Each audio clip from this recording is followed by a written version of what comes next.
Hey guys, welcome back to Family Talk with Layoh. I am Layoh, and on this channel I talk about parenting, relationship, and everything in between. If my content resonates with you, please subscribe, comment, like, and share with your family and friends. In today's video, I will be talking about 9 ways to deal with a spouse that would not communicate. Please watch this video to the end, comment on it, like it, and of course, share it with others. And before I go any further, I would like you to also watch my video on how to fight fairly with your partner.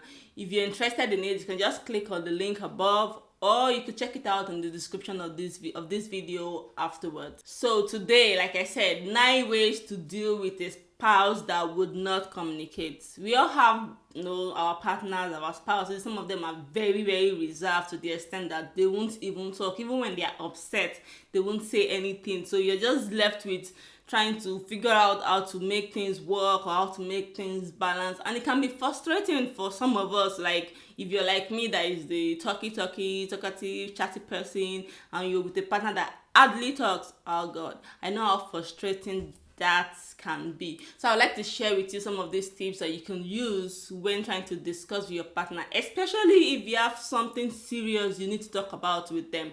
Number 1, process your feeling first. It's very hard, I know. But when you are hungry and you go and meet your partner, you are trying to discuss something with them, you end up making them more defensive, and that way you won't even communicate. You realize that your communication is moving towards a battleground. So first of all, process your feeling. How are you feeling? Calm down first. Calm down. Once you're calm, then you could walk up to them and then try to have a conversation with them. Number 2, think about timing. Timing is very important in everything. Timing is key. Imagine your partner, or rather imagine you just got back from work, you're tired, you're stressed, maybe someone even frustrated you at work today, then your partner walks up to you and try to say, why did you do this, why did you do that?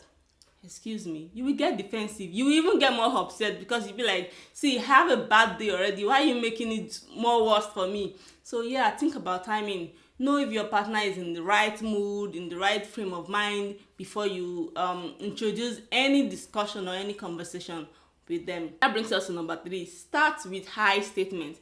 When I mean I statements, you're trying to express your feeling. You're trying to talk to your partner about something that is bothering you. Don't go with you did this, you did that. No. Once you start using the word you did this, you did that, why did you, they become more defensive. You're already putting the blame on them, and then they try to defend themselves. But if you go with like, this is how I'm feeling. Okay, I felt very sad yesterday because this happened. So you use the I statement. So when you use the I statement, it means you are trying to express your feeling. You're trying to express what's going on with you. And your partner would also listen to you and try to understand where you're coming from. They will even apologize if you put it in the right way. But if you go trying to make them feel like they are the whole cause of the whole trouble in this world, then it won't work. Number 4, practice vulnerability. We know some of us can be the Superman, some of us like to be Wonder Woman. That's fine. But within spouses, I don't think they should be Wonder Woman or Superman running around. No, let us be the human we are. Practice vulnerability. Show your pain, show your emotions. Now, I'm not saying you should go and start showing anger and everything. Even if you are angry, you can be angry in a very sensible and reasonable manner. It's okay to be angry. There's nothing wrong with being angry, but the way you express your anger matters a lot. So practice vulnerability. Let your partner see your pain. Let them see your past. Let them see your emotions. If they can see how this is hurting you, then they will also work towards trying to make it stop. Because the truth is, if you're showing your vulnerability to your partner and they don't even care about you, then I don't think you should be in that relationship anymore. Number 5, be diplomatic. Sometimes we say this thing, defense is the best form of attack or something like that. I can't remember. I might probably be saying it wrong. But sometimes be diplomatic. It's not every time fight. You guys can be like, okay, this is how we want to do it. What do you think?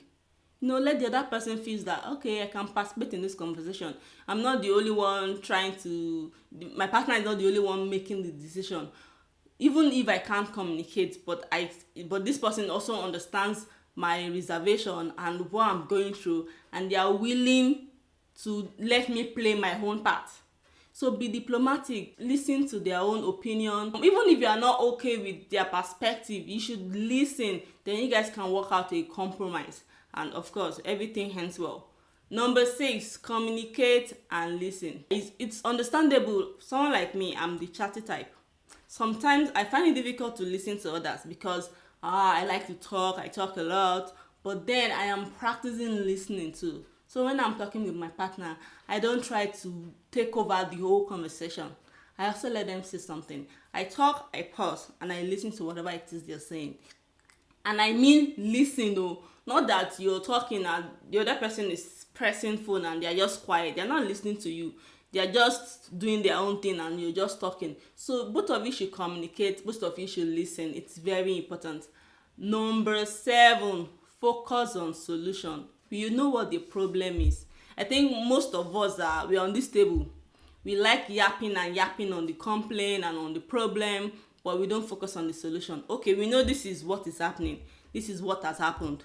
How do we move away from it? How do we move forward with it? But when you focus on the problem and who made the problem and not the solution, there's going to be more conflict. And before you know, your partner will keep avoiding trying to talk to you about whatever it is that is going on. Number 8, leave notes or text for your partner. You can put a sticky note on the refrigerator or on the bedside table if there is anything you want to tell them and you don't have time to sit down. You could even send a text. I do this a lot. I send whenever my husband is not home or is at work or is traveled, I send text a lot. We do WhatsApp chat. Hey, what are you doing? What are you up to? If the person is having a bad day, you are aware that okay, this person is having a bad day. So that even if you have one sensitive conversation you want to talk about, you won't talk about it that day because you know this guy is not even in a good mood at all. So you just pause it and wait till when he's in a good mood. But if you don't know what's happening with your partner day by day, you won't even know the perfect timing to discuss anything with them. So it's very important to keep the conversation going. You don't have to sit face to face to converse. You can use text message, you can use email, you could even leave sticky notes everywhere in the house. It's even fun, it's romantic sometimes.